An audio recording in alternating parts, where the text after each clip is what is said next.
Want to speak English like it's your second nature? Welcome to our YouTube channel. If you're learning English, the best way to improve fast is to listen to fun and exciting stories, just like this one. You'll hear real English, useful grammar, and helpful phrases, all in an easy way.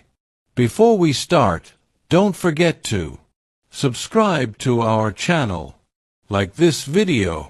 Turn on the bell so you never miss our new stories. Let's learn English in a fun way, together. It was a sunny afternoon.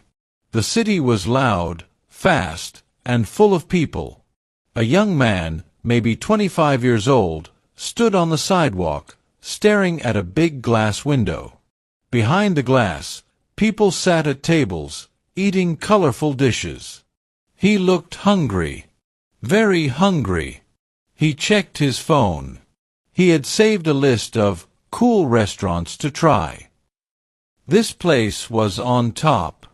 The reviews said it was trendy, delicious, an experience you will never forget. That sounded perfect. He stepped inside. The air was cool. Music was playing, but not too loud. Everything smelled different. He looked around. No one was at the counter. A sign said, "Please wait to be seated." So, he waited. Soon, a waiter walked over, smiled, and pointed to a table by the window. He followed him and sat down. The chair was soft. The table was clean. A small menu was already there. He opened it. The words were all in English. That wasn't a problem. He had studied English for years. But these words, they were strange. Fermented, pickled, charred, reduction, foam. Foam. On food. He looked around. People were eating things that looked like art. Small portions. Bright colors. Some dishes were smoking. One had a tiny flower on top. The waiter returned with a glass of water and a polite smile. He handed the man a piece of paper with the special of the day. It read, "Smoked squid ink pasta with sea urchin and fennel foam." The man didn't understand half of that, but he nodded confidently and pointed at the special. The waiter smiled again and left. He took a deep breath. He liked trying new things. This was part of learning, part of growing. Right. 10 minutes passed. He sipped his water, looked outside, checked his phone, looked around again. Then it arrived. The plate was wide and white. In the center was a small pile of black noodles. They glistened, like they were painted with oil. On top sat something orange and spiky, and around the edges of the plate was white foam, like sea bubbles. The man froze. He stared at it, then looked around. No one was watching. Good.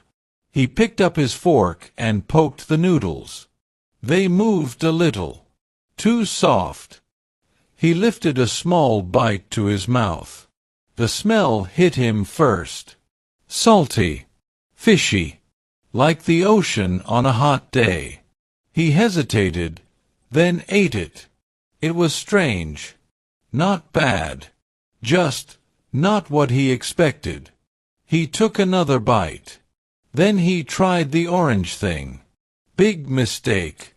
It was the sea urchin. Cold, creamy, and very strong. He almost coughed, but he held it in. He drank water. A lot of water. Now he had a problem. He didn't want to eat it, but he didn't want to waste it either. He needed a plan. He looked at the foam. Maybe it would help.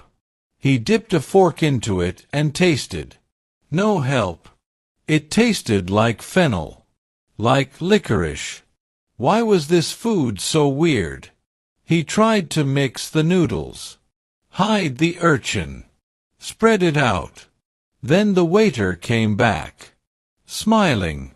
The man quickly smiled back and gave a thumbs up. Delicious, he mouthed silently.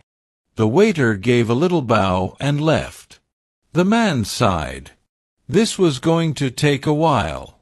He continued slowly, bite by bite. He drank all his water. Twice. He even asked for a lemon slice. He squeezed it over the noodles.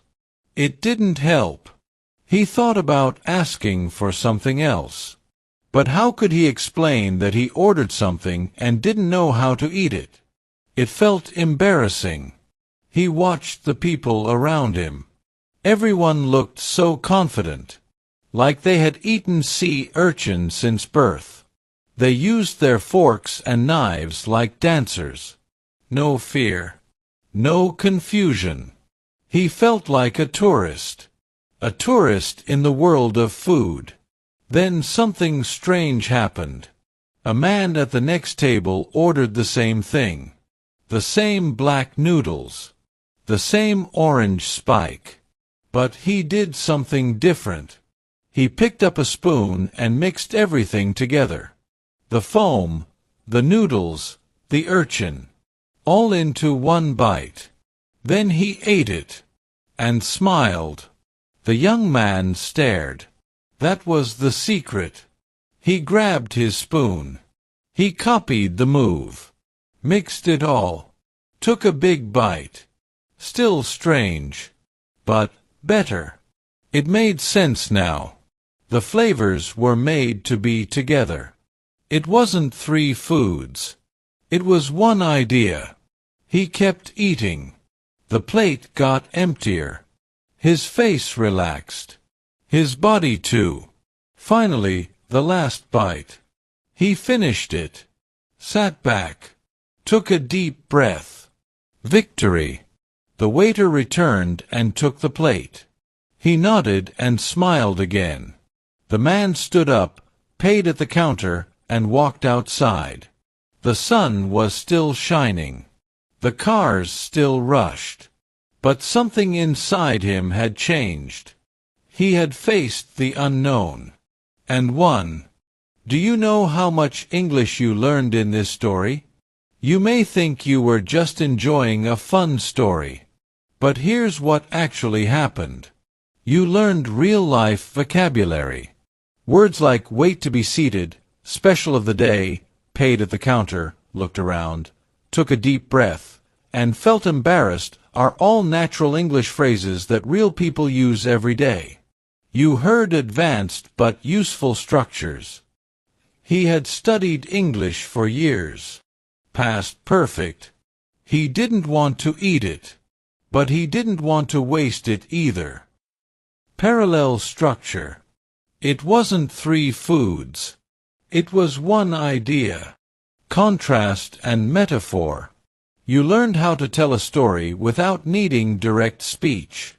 All the characters in this story never spoke out loud. But you understood everything through actions, expressions, and reactions. You learned English the way babies learn language, naturally, with stories. That's the power of storytelling.